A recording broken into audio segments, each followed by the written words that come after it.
저 위에 있는 것을 추구하여라. 거기에는 그리스도가 하느님 오른쪽에 앉아 계신다. 알렐루야. 주님께서 여러분과 함께 또한 사제의 영과 함께 요한이 전한 거룩한 복음입니다. 주님 영광 받으소서. 바리사이 가운데 니코데모라는 사람이 있었다. 그는 유다인들의 최고 의회 의원이었다. 그 사람이 밤에 예수님께 와서 말하였다. 스승님, 저희는 스승님이 하느님에게서 오신 스승님임을 알고 있습니다. 하느님께서 함께 계시지 않으면 당신께서 일으키시는 그러한 표징들을 아무도 일으키실 수 없기 때문입니다. 그러자 예수님께서 그에게 이르셨다. 내가 진실로 진실로 너에게 말한다. 누구든지 위로부터 태어나지 않으면 하느님의 나라를 볼 수 없다. 니코데모가 예수님께 말하였다. 이미 늙은 사람이 어떻게 또 태어날 수 있겠습니까? 어머니 뱃속에 다시 들어갔다가 태어날 수야 없지 않습니까? 예수님께서 대답하셨다. 내가 진실로 진실로 너에게 말한다. 누구든지 물과 성령으로 태어나지 않으면 하느님 나라에 들어갈 수 없다. 육에서 태어난 것은 육이고 영에서 태어난 것은 영이다. 너는 위로부터 태어나야 한다고 내가 말하였다고 놀라지 마라. 바람은 불고 싶은 대로 분다. 너는 그 소리를 들어도 어디에서와 어디로 가는지 모른다. 영에서 태어난 이도 다 이와 같다. 주님의 말씀입니다. 그리스도님 참여합니다. 오소서 성령님. 오늘 복음 말씀부터 먼저 볼까요? 오늘 복음 말씀은 5절. 내가 진실로 진실로 너에게 말한다. 누구든지 물과 성령으로 태어나지 않으면 하느님 나라에 들어갈 수 없다. 물과 성령으로 태어나는 게 바로 세례성사라는 걸 우리는 알고 있죠. 그죠? 그래서 여러분들 이미 물과 성령으로 다시 태어난 사람들입니다. 그러니까 얼마나 좋아요? 다시 태어날 필요 없고요. 예. 그리고 하느님 나라를 약속받은 사람들이에요. 근데 이 사실을 잊고 살아가는 사람들이 굉장히 많이 있습니다. 내가 세례를 받고 하느님의 자녀가 된 이유가 뭐냐? 하느님 나라를 약속받았고 하느님 나라를 준비하고 있고, 이게 신앙생활의 본질입니다. 본질. 천국 가기 위해서 준비하고 있는 겁니다. 준비 잘하고 있어요? 네. 예? 예. 맨날 돈 달라고 하는 거 아니요? 내 믿음이 어디를 향해 있는지 잘 생각해 보십시오. 이 말씀으로 묵상해 보셨으면 좋겠어요. 그리고 또 8절에 보면 이런 표현이 있죠. 바람은 불고 싶은 대로 분다. 너는 그 소리를 들어도 어디에서와 어디로 가는지 모른다. 영에서 태어난 이도 다 이와 같다.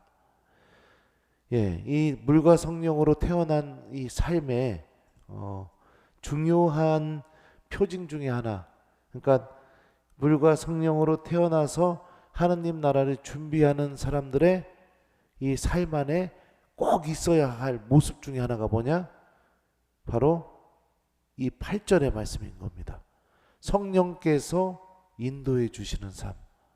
나는 그게 왜 내가 이렇게 되는지는 모르겠는데 자꾸만 기도하고 싶어지는 마음이 생기고, 자꾸 미사에 오고 싶어지게 되고, 자꾸 하느님의 말씀을 내가 실천하고 싶어지게 되고, 이런 게 이제 성령께서 내 안에서 일으키시는 모습들이거든요.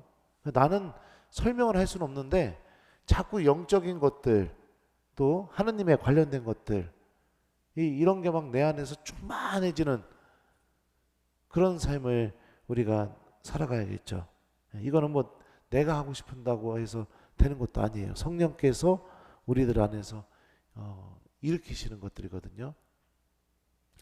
내가 하느님 나라를 내 믿음이 바라보고 있고 갈망하고 있으면 이 성령께서 일으키시는 이 삶은 자연스럽게 내 안에서 이루어집니다. 그러니까 내가 뭐 노력을 통해서 되는 게 아니에요. 근데 내가 하느님 나라를 바라보지 못하고 있고 자꾸 무엇인가 이 물질적인 것들, 현세적인 것들만 믿음을 통해서 갈망하고 있고 그거 얻으려고 하고 있으면 이런 성령의 활동은 잘 일어나지 않습니다. 한번 성찰해 봤으면 좋겠어요. 자, 그리고 일독서 보죠. 일독서는 내가 아까 봤는데 돈이 이게 29절 29절 이제 주님 저들의 위협을 보시고 주님의 종들이 주님의 말씀을 아주 담대히 전할 수 있게 해주십시오. 신앙 때문에 어려운 일이 생기게 되자 초대교회의 사도들은 어떻게 되느냐? 오히려 주님의 말씀을 담대히 전할 수 있게 해달라고 기도하고 있습니다. 여러분들 하느님 믿는데 어려움 생기면 어떻게 합니까? 1번 성당에 안 간다. 2번 냉담한다. 3번 어려운 일이 다 지나고 난 뒤에 그제서야 하느님을 찾고 다시 나온다. 4번 끝까지 신앙을 지킨다. 몇 번이에요?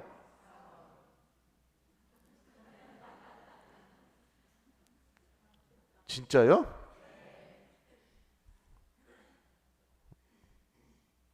자꾸 뻥치시네. 이거 하고 싶어가지고. 네, 맞아요.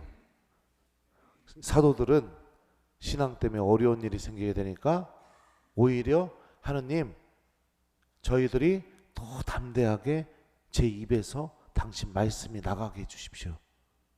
이렇게 청하고 있는 겁니다. 그러니까 믿음 때문에 어려운 일이 생기게 되니까 주님 이 어려움 없애주세요 이렇게 기도하고 있는 게 아니라 제 안에서 더 당신의 말씀이 이렇게 이웃들에게 선포될 수 있게 해주십시오.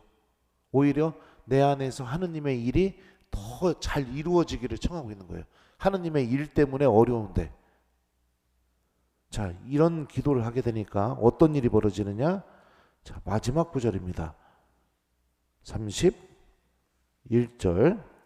이렇게 기도를 마치자 그들이 모여 있는 곳이 흔들리면서 모두 성령으로 가득 차 하느님의 말씀을 담대히 전하였다.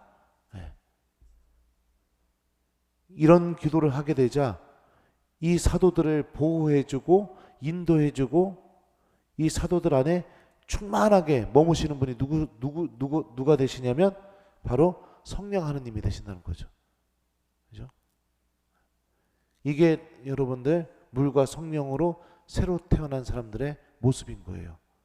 힘들고 어려운 일 있을 때 하나님한테 그 힘들고 어려운 일 없애주세요가 아니라 오히려 주님 제 안에서 당신의 뜻이 더 잘 이루어지게 해주십시오. 이렇게 기도하는 모습. 상황이 안 좋아서 막 성당 나가기 힘들 때 그래 그러면은 뭐 좀 나중에 나가지 뭐 이렇게 선택하는 게 아니라 끝까지 믿음을 지키고 내가 하느님의 말씀을 붙잡는 모습. 이게 물과 성령 안에서 태어나서 하느님 나라를 바라보고 있는 사람들의 모습인 겁니다. 그래요. 자꾸 이게 묵상 안내가 지금 강론이 돼가고 있네요. 자꾸. 하여튼 오늘 여러분들 우리 이 물과 성령으로 새로 태어난 사람의 모습을 오늘 말씀이 우리에게 알려주고 있으니까 나도 물과 성령으로 새로 태어났잖아요. 그죠?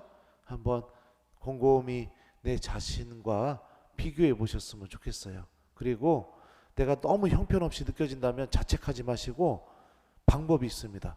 그 뭐냐? 하느님 나라를 이제부터 내가 기억하면 됩니다. 내가 하느님 나라에 가기 위해서 준비하려는 마음을 가지면 돼요. 그러면 그 순간부터 이제 모든 게 성령께서 내 안에서 활동하시면서 이 일독서 복음에서 고백된 일이 내 안에서도 그대로 자연스럽게 일어나게 됩니다. 내 믿음이 하느님 나라를 바라보기만 하면 됩니다. 오늘 하루 하느님 나라 바라보면서 하느님의 자녀로 기쁘게 살아가는 좋은 하루 보내셨으면 좋겠습니다. 좋은 하루 되십시오.